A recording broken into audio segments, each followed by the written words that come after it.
Streaming on clickorlando.com, you're watching News 6 at 10. Know that it was like 3 rounds of popping sounds and 3 men lost their lives. It was probably like 1 round per person. He killed 3 people innocently, so who knows where else he was going. Now on News 6, neighbors shaken up. A sheriff shaking his head over 3 tourists murdered at random. Why the man behind bars was well known to deputies. I'm meteorologist Julie Broughton. We're tracking winter weather advisories across Central Florida. How cold it will be where you are in minutes. That's so scary. It's like a ghost. Casper the ghost is there driving. I mean, it's crazy, but I mean, it's cool. I think people are scared, and I think that's just change, you know, the unknown. Driverless taxis are coming to Orlando, and sooner than you might think. Why a local commissioner is spreading the word. A county commissioner joins the push to block ICE. How she hopes to stop a possible detention center in Orlando before it can get started. But we start once again with a freeze warning out for a part of Central Florida. The good news, a warm-up is on the way eventually. Good evening to you. I'm Matt Austin. And I'm Lisa Bell in for Ginger Gadsden tonight. Meteorologist Julie Broughton is here for Jonathan tonight. And Julie, we have to make it through just one more cold night and cold morning, and then maybe some changes are on the way. Yeah, some of us woke up in the 20s this morning. I think we'll be slightly warmer overnight tonight into tomorrow morning, but still we have those winter weather advisories posted. And as Lisa alluded to, by this weekend, we'll be talking about temperatures near 80 degrees.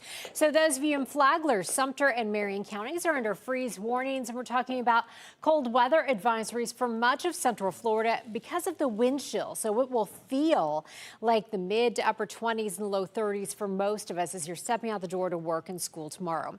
Here's what it looks like for you right now over downtown Orlando. This is our Light Orlando Delivering Hope Together cameras showing a pretty shot. Temperatures dropping quickly for us. We are at 43 degrees right now, and we're looking at temperatures around 40 in Palm Coast. You're already at 37 in Ocala, 36 in Wildwood, and it is 44 in Kissimmee. Now, as we head through the overnight hours, because of those temperatures and those winter weather advisories, we are designating overnight and tomorrow morning for weather alert criteria. We're looking at the potential of frost and possible freeze northwest of I-4, as well as wind chills in the 20s and 30s for all of Central Florida.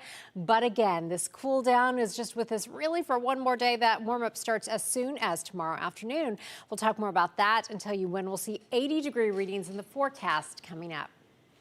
Thank you, Julie. New at 10 tonight, driverless taxis coming to Orlando. You may have spotted some on the road in recent weeks. We're now learning the company is getting close to beginning commercial service here. Your Orlando community correspondent, Troy Campbell, tracking down those Waymos and has an update from city leaders. When you go on the Waymo app right now, it still says Orlando service is coming soon. We spoke with Orlando Commissioner Shan Rose, who says those vehicles are testing on the roadway. So we went out and we spotted several in just a few minutes. It's important because there isn't a driver in the car, and so we want to make sure people aren't calling 911. Orlando Commissioner Shan Rose says if you see one of these driverless vehicles on the roadway, don't be alarmed. She adds commercial service could begin as early as March. It's a sign of the time when we were children and we looked at the Jetsons and we thought the Jetsons would like never happen in our lifetime. We went out to find a Waymo conducting its testing, and it only took us about 20 minutes to spot 3 of them driving along South John Young Parkway in Orlando. I think people are scared, and I think that's just change, you know, the unknown. How will it impact our community, both good and bad? In November, Waymo announced its plans to launch in Orlando after rolling out in Miami. In a statement, the company said because of its self-driving service, all of our riders experience consistent, high-quality service with the highest safety standards. The data demonstrates the Waymo driver is improving road safety in the cities we serve, including involvement in 11 times fewer serious injury collisions compared to human drivers. Crazy. Like, it's so weird. At first you're like, whoa, and it makes you have to like double take a few times. We spoke to people in Orlando who say they're hesitant to hop in. I would not go in there, not at all. Or my kids, or let my kids. That's so scary. It's like a ghost. Casper the ghost is there driving. Yeah, like what if it like shuts down or technical difficulties, right? Like. And it's true. The driverless service hasn't gone flawlessly. Last month, this video was taken in San Francisco after a driverless Waymo stopped in traffic during what the city called a widespread power outage. A few weeks before that, This video was taken in Austin, Texas, showing what appears to be a selfless driving Waymo vehicle passing school buses, ignoring flashing red lights and stop signs, even as kids were crossing. I mean, it's crazy, but I mean, it's cool. Do you think you'll ever order a Waymo once it is fully operational? Probably not. And maybe let some time go by a little bit and see? Yeah, see how it goes. So we'll keep checking the app to see when service finally does come to Orlando. And in the meantime, Shan Rose says just be cautious and vigilant when you see them out on the roadway. In Orlando, I'm your community correspondent, Troy Campbell, News 6. We are learning new details about this weekend's tragic triple shooting in Osceola County. 3 tourists were killed while working on a car outside a rental home. What makes it all the more disturbing, deputies say they were targeted at random by this man, who they call a, quote, frequent flyer, someone they knew well, a man acquitted of another shooting by reason of insanity. News 6's Tylisa Hampton is in the neighborhood. What did the bullets sound like to you? It just sounded like popping sounds. It was just pop, pop, pop, pop, pop. It's those sounds some living at Indian Point Circle will never forget. And to know that it was like 3 rounds of popping sounds and 3 men lost their lives, it was probably like 1 round per person. And on Saturday, the Osceola County Sheriff's Office went to this rental home after a call of a shooting. Their deputies found 3 men, all out-of-state tourists, shot and killed outside where they had been fixing a car. Deputies arrested 29-year-old Ahmed Boha, who lived near the rental. There was no conflict between these people. This was just random, and this happened to be the person who lived next door. But the sheriff said Boha was a threat to the neighborhood. We had a lot of calls for service on this person in that area. So he was a known person, a frequent flyer to the sheriff's office. It was in 2021 he was arrested and accused of a shooting at a gas station in Kissimmee, but court records show he was later acquitted by reason of insanity. On social media, Attorney General James Uthmeyer accusing State Attorney Worrell of not putting up a fight to Boha's use of insanity defense that allowed him to go free. Some neighbors say they saw a shift in his character. What was the suspect like then? he was a nice kid, but after, I don't know what happened with him, but after 2021, it's just like a whole new person. It was like a whole new thing just changed. So we took those concerns to the sheriff's office, asking whether there was any requirements or recommendations after Boha's acquittal, given that he's now a suspect in this triple homicide. Here's what they had to say. The sheriff's office referred us to the state attorney's office. That office sent us this statement saying it cannot comment beyond what was made public, but would release information when it becomes pertinent. Meanwhile, for those living in this community, they say they're questioning if the shooting was avoidable. To think that, I mean, there was a school right behind us. And someone who had actually been, I don't understand, acquitted because they were insane and they're living in my neighborhood. How does the justice system let that happen? And we did receive a joint statement from those family members. They say the 3 men who lost their lives, they were fathers, uncles, grandfathers, and they did not deserve this random act of violence. As for that suspect, he's still behind bars being held on no bond and is facing murder charges. Reporting in Osceola County for News 6, I'm Tylisa Hampton. Now, the triple murder in Osceola County marks the 2nd random shooting we've seen in the past 2 weeks. On January 7th, a 64-year-old man was shot and killed in his front yard in Ocala. The man officers say is the shooter, Isaac Toy, was arrested just 2 blocks away. Toy is a U.S. military veteran discharged from the Army after just 18 months. Police say he was receiving services from a church near where the victim, Harold Harper, lived. A celebration of life for Harper is set for tomorrow. Tonight, an Orange County commissioner is the latest local leader looking to block plans to build an ICE detention center in an Orlando warehouse. We broke the news late last week that ICE toured this building about 8 miles from Orlando International Airport. ICE told us then it was far from a done deal. Your community correspondent Mike Valenti looks at the push to keep it from happening in Orlando. So I'm going to do everything in my power to make sure that we are preventing this. Orange County Commissioner Nicole Wilson joining other elected officials and immigration advocates in Apopka Monday to denounce ICE operations in Central Florida. So you can confirm you're looking at this as a detention facility? I mean, it's a site that could fit that purpose, but I mean, we're at the very early stages. 3 days after we confirmed that ICE visited the Beachline Logistics Center, which is currently zoned for industrial use, Commissioner Wilson sent this memo to Orange County Mayor Jerry Demings and her colleagues on commission. In it, she asks to get an ordinance on the agenda that would impose a temporary moratorium on all approvals related to proposed non-municipal detention facilities. Of particular concern, Wilson writes, are the potential adverse effects on Orange County's tourism-driven economy. What gives you confidence that local jurisdictions, I guess in this case the city, because this falls within the local jurisdiction, or under their jurisdiction rather, can go toe-to-toe with the federal government and slow walk this process? I love that whatever I expressed sounded like I'm saying it with great confidence. I think the reality of it is it's in our wheelhouse, because that's what we do, is we do zoning. Now, there are still a lot of outstanding questions yet to be answered. For example, if the federal government does end up using this as a detention facility, would this warehouse need to be rezoned? Because right now it's only zoned for industrial use. Would the federal government need to acquire a conditional use permit to use this as a correctional facility? Or would the feds just end up bypassing all the normal procedures? All we've heard from the city is what a spokesperson told me Friday, that so far they have not received any information regarding this address. I'm your Orlando community correspondent, Mike Valenti, News 6. The Orange County Corrections Department has an agreement to hold ICE detainees. Leaders told us on Friday there have been 831 bookings with immigration holds at the Orange County Jail just since the start of this year.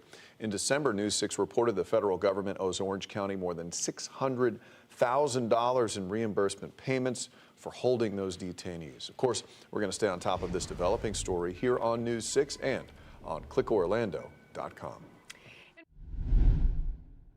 Principal charged in connection with an out-of-control house party will be in court tomorrow for a plea and sentencing hearing. May I ask, why do you want to see me in person, though? Because this is your house and I can't really do these things over the phone. Are you putting me, in jail? I don't understand. Yes. I have a warrant for your arrest to take you to the county jail. Oh, my God. Elizabeth Hill Brodigan was the principal at Roosevelt Elementary School last January when Cocoa Beach police busted up the party at her house. Police say they found more than 100 underage teens, including many who had been drinking. One needed to go to the hospital for alcohol poisoning. Another was arrested for DUI. Hill Brodigan was arrested along with Carly Anderson, a now former teacher at Roosevelt Elementary. Anderson was convicted of resisting an officer and disorderly intoxication. She was sentenced to a year of probation in May. An attempt to get off probation early was denied in November. Well, talk about unsportsmanlike conduct. A bench-clearing brawl lands 3 people behind bars. It happened at a local team baseball tournament. Why an umpire's father was smacked in the stands and what happened next. And they had a goal of making 1 million meals on MLK Day. How thousands of volunteers teamed up to make that dream a reality. You're watching News 6 at 10 on a Monday night, covering Fruitland Park, Heathrow, and all of Central Florida. This portion of the news is sponsored by Central Florida Honda Dealers.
Now on News 6, a bench-clearing brawl during a baseball tournament in Polk County. Now 3 people, including a teen, are facing charges. The fight happened Saturday at the Chain of Lakes Baseball Complex in Winter Haven. Police say after an umpire gave a verbal warning to a coach, the father of a player punched the umpire's father in the face. It escalated from there. The father, his 17-year-old son, and one of the coaches all ended up being taken into custody. For many, Dr. Martin Luther King Jr. Day is a day of service. At the Orange County Convention Center, thousands of volunteers teamed up to pack 1 million meals. Your Orange County community correspondent, Jana Mano-Halal, was working hand in hand with those volunteers, and as you'll hear, it was really loud. Pack a Million Meals event took place on Dr. Martin Luther King Jr. Day at the Orange County Convention Center. And for thousands who showed up, including Rashad Pierre, a high school student, part of the MLK humanitarian group, the goal was simply to give back to the community with Dr. King's legacy through action. It's truly an honor to be around a bunch of individuals that are as inspired and as driven to represent MLK's, what he left with us, and his purpose. People of all backgrounds came out to help, even this 3- and 4-year-old sister duo. Oh yeah! This is the 3rd annual packing event, and Octavia Murray has seen it all. How long have you been doing this for? 4 years. 4 years. My 3rd year. How does it feel being out here doing this? It's rewarding. It gives you know that you're impacting the home. For some volunteers like Sydney Miller, the day held an even deeper meaning. Actually from outside of Philadelphia. So what does it mean to be here in this community helping out like this? Well, like I said, I'm a veterinary student. It's a very white predominant profession. So anytime I can give back, especially for Martin Luther King, who was such a great black role, I'm going to involve myself. They start with these big bags of lentil and rice and they get dumped into these bins. From there, volunteers will put the rice, grains, and all the items into a funnel that goes into a small plastic bag. From there, the plastic bags gets transferred into this bin right here. And from the bins, they get measured to make sure they're all evenly distributed weight-wise. From there, they get over to this station where they're heat sealed and packed up so they stay fresh and ready to go. From the heat seal station, the volunteers take them, label them, and put them in these boxes right here, where the boxes then get taped up. The boxes are then ready to go and be put on this panel right here. There's one going right here, right now. And that's another pack of meals ready to go. And while we were there, volunteers hit another milestone, packing 700,000 meals all in just a matter of hours. This event clearly is a blast. They've got a conga line in addition to the food lines that are working hard to support those hungry families. In Orange County, I'm your community correspondent, Jana Mano-Halal, News 6. Well, in Oviedo, the city worked with a local nonprofit called Oviedo Citizens in Action for MLK Day celebrations. This year's theme was, quote, courage to lead, inspiring a new generation. A parade began at 10 this morning at Round Lake Park, finishing at Center Lake Park. But events started on Saturday with a community prayer breakfast honoring the 2025 recipients of the MLK I Have a Dream Reward. Well, it was a rare weather event for the Sunshine State over the weekend. We actually got snow in Panhandle. On the left is video of what we saw. Looks a bit like more than a dusting there. Yeah, and hold on to your hats because it wasn't just the cold weather creating an issue. Major winds swept through central Florida, lifting up tents and forcing the Ren Fair to end early for safety in Viera. And that happened over the weekend. Hold on to your cloaks. No kidding. The wind was howling really all across central Florida, and it's a little frigid out there right now. Yeah. Meteorologist Julie Broughton, can we expect more of that wind? What's that looking like? So the wind has really let up, which is good news. I mean, we were talking about winds gusting up to around 40, 45 miles per hour as that front came through, and the cold air has obviously been left behind that front. So we have one more cold night, and then we start a warming trend. Now, we have designated tonight a weather alert night because we do have some winter weather advisories in place. Some of us, again, will dip into the 20s, but by tomorrow afternoon, temperatures will creep a little bit warmer than we saw this afternoon. And by the weekend, we'll continue that warming trend going into the low 80s in some spots. Now, we do have freeze warnings posted for Flagler County, Marion County, as well as Sumter County. And we have cold weather advisories posted as well for all of these areas because that is because of the wind chill. So we're talking about wind chill readings in the 20s and 30s as we move through the overnight hours. Here's what you can expect when you wake up tomorrow. Heading out the door to work and school, 39 degrees in Orlando. We'll drop to 31 in the Villages. Ocala, you'll go to 29. The average low this time of year is 49, and we'll go to 42 in New Smyrna Beach. Wind chill readings will be in the 20s and 30s just about everywhere. That is why we have those cold weather advisories in place. Here's what it looks like for us right now at 10:19. This is our downtown Orlando sky cam, brought to you by Light Orlando, delivering hope together. Clear skies, we're sitting at 43 degrees. And when you factor in a little bit of a breeze, we do have a wind chill right now, so it's at 37 in Orlando. It feels like 35. You're sitting right now at 42 in Orlando, feels like 41. So again, just a little bit of a wind chill. Now, here's your hour-by-hour forecast. As we take you through the rest of the evening and overnight hours, again, we're going to start the day tomorrow around 39 degrees. So at 8 o'clock, we'll be right around 40 degrees. And by the way, this is Bella, and she is wearing her grumpy pants. She doesn't like it cold, her parents tell us. By noon, we'll warm to 59 degrees, and our afternoon high will go to 64 degrees. Satellite and radar imagery from across the U.S. showing big area of low pressure bringing some snow across much of the Midwest. That is tracking east, dragging along with it another front that's just kind of a reinforcing boundary that will go through our area. You can see clear skies and dry conditions across the southeast. But I want to jump ahead to Wednesday. That's when we'll start to see moisture levels beginning to come up, and we'll introduce a few showers thanks to a developing system near the Bahamas that will bring a little bit more moisture into the picture. That will be in the form of cloud cover as well. Even into Thursday, we'll begin to bump up that chance of rain as well. Another weak front goes through on Thursday. That will not bring us a cool down, but we will see a stronger front toward the end of the weekend that cools us down into next week. So overnight tonight, we go to 39, back up to 64 for your high tomorrow, gradually warming back into the normal range for Wednesday, Thursday. Then by Saturday, up to 80 with that next front, cooling us back into the 40s for your Monday. All right, Julie, thank you. Today, we honor not only the life and legacy of Dr. Martin Luther King Jr., but also that of Arthur Pappy Kennedy and his local impact. Next at 11, how the two civil rights figures were honored this morning and what the two meant to Central Florida and the rest of the country.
It's Central Florida's largest gathering of local leaders to pay tribute to two civil rights pioneers. I'm News 6's Mark Lehman, and this Martin Luther King Day marked the 35th annual Arthur Pappy Kennedy Prayer Breakfast here at First Baptist Orlando. The event not only paying tribute, but also demonstrating a commitment to strengthen the community. You are love, you bring light to A morning of fellowship and inspiration. Hundreds of civic leaders, pastors, and residents coming together to honor the legacies of Dr. Martin Luther King Jr. on a national level and Arthur Pappy Kennedy's impact locally. I think about him not giving up because his first time at election, he lost, but then he tried again and he ended up winning.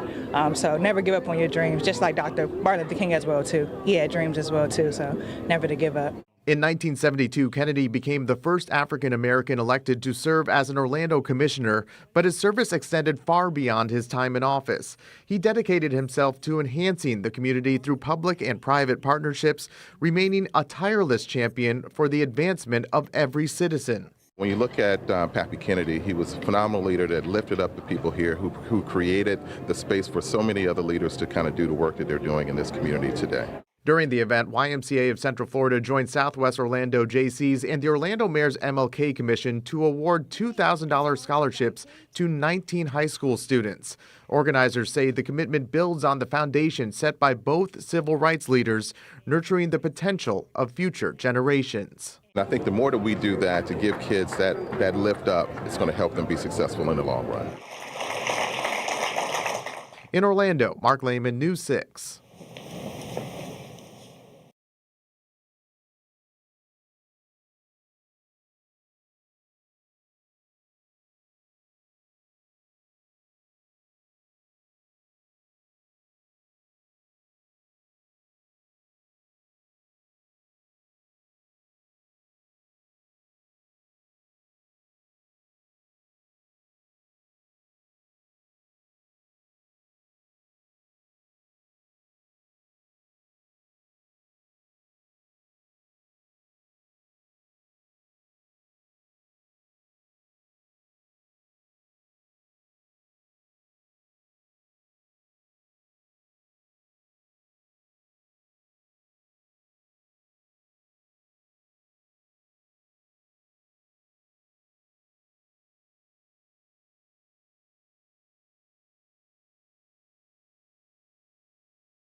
Thank you for spending some time with us tonight. Have a great one. We'll see you at 11. Good night.